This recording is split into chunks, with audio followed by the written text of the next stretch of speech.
KGF 2 2022 की periodic action drama movie है। इस वीडियो में हम आपको इस मूवी की स्टोरी एक्सप्लेन करेंगे।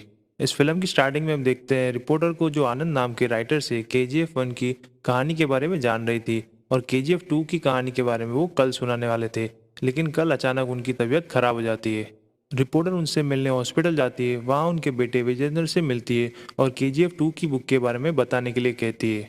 तभी विजेंद्र KGF 2 बुक पढ़ता है और उसे बताता है। तभी हम देखते हैं फ्लैशबैक में गरुड़ा के मरने के बाद रॉकी KGF का सुल्तान बन जाता है और गरुड़ा के छोटे भाई विराट को भी मार देता है और वो रीना को भी अपने साथ लेकर आता है। इसलिए रीना का बॉयफ्रेंड कमल उसे धमकी देता है और रॉकी उसे भी मार देता है। उसके बाद रॉकी 8 खदानों में काम शुरू करने का आदेश जारी करता है। रॉकी की प्रमुखता से CBI अधिकारी राघवन का ध्यान आकर्षित होता है। उसके बाद कुछ केंद्रीय मंत्री KGF से नाराज होकर रमिका सेन को सत्ता में लाने के लिए DYSS समर्थित सरकार के खिलाफ अविश्वास प्रस्ताव की योजना बनाते हैं। इस बीच अधीरा, जिसे मरा हुआ मान लिया गया था, एक चौकी पर सभी गार्डों को वो फिर से जीवित करता है। रॉकी को KGF के बाहर लाने के प्रयास में एंड्रयू रीना को बाहर लुभाने के लिए देसाई को मार देता है और जॉन रीना को पकड़ लेता है। अधीरा रॉकी को गोली मारता है लेकिन उसे जान से नहीं मारता। रॉकी ठीक हो जाता है लेकिन उसे पता चलता है कि अधीरा के आदमियों ने KGF के सारे दरवाजे बंद कर दिए हैं। इस बीच शेट्टी वेस्टर्न कोस्ट पर एंड्रयू के आदमियों के साथ मिल जाता है और रॉकी के आदमियों को मार देता है और वो इनायत खलील के साथ सेना में शामिल हो जाते हैं। रॉकी रीना के साथ खलील के साथ सौदा करने के लिए दुबई जाता है, लेकिन खलील का पहले से ही शेट्टी के साथ एक सौदा हुआ होता है। उसके बाद रॉकी के आदमी शेट्टी के आदमी को मार देते हैं और वेस्टर्न कोर्ट पर फिर से कब्जा कर लेते हैं और खलील रॉकी के साथ AK-47 का सौदा करता है। अधीरा के गुंडे रॉकी के ट्रक पर हमला करते हैं, लेकिन रॉकी और उसके आदमी अधीरा और उसके गुंडों को अपने हासिल किए गए नए हथियारों से मारते हैं, लेकिन रॉकी अधीरा को चेतावनी देकर छोड़ देता है। इस बीच रॉकी के गुंडे वोट के खिलाफ मंत्रियों को धमकाते हैं और अविश्वास प्रस्ताव फेल हो जाता है। उसके बाद रॉकी शेट्टी को मार डालता है और बॉम्बे पर अपना कब्जा कर लेता है। उसके बाद पांड्यन रॉकी को रवीना सेन के बारे में चेतावनी देता है, लेकिन रॉकी उसे हल्के में लेता है।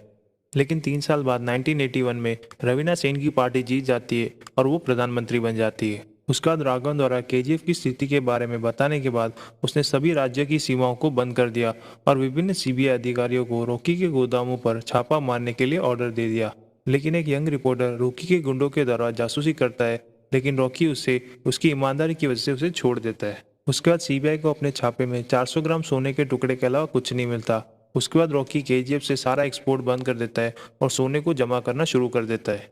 उसके बाद एंड्रयू अधीरा से रॉकी को मारने के लिए कहता है। तभी रॉकी की शादी हो जाती है और रॉकी रवीना से मिलता है और उससे अपने मनी लॉन्ड्री की फाइल देता है। लेकिन रवीना उसके बाद भी कुछ नहीं कर सकती क्योंकि उसकी पार्टी के कई लोग उसमें शामिल थे। उसके बाद अधीरा KGF की गुप्त मार के बारे में जानकारी प्राप्त करता है और एंड्रयू को बताता है। उसके बाद अधीरा, एंड्रयू, दया, जॉन और उनके गिराव खलील के आर्माडा से KGF पर हमला करते हैं।